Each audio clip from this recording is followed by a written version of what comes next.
Men bu yigitni oyga o'xshataman. Oyning bir tarafini ko'ramiz, ikkinchi tomonini ko'rmaymiz.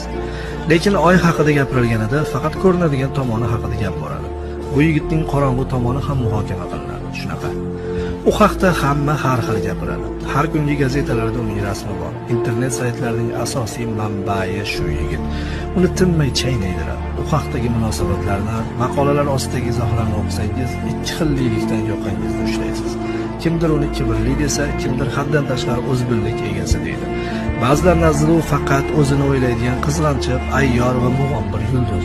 Hakamlardan penalti tilanadigan, yolg'ondan yiqilish bo'yicha Ginnes rekordchisi, bo'sh qolgan darvozaga yo'llagan gollari bilan soxta rekordchi bo'lib olgan, zaif jamoalargagina gol ura oladigan, klubining erkatoyi va hokazolar bilan ayblar tirkaladi bu yigitga.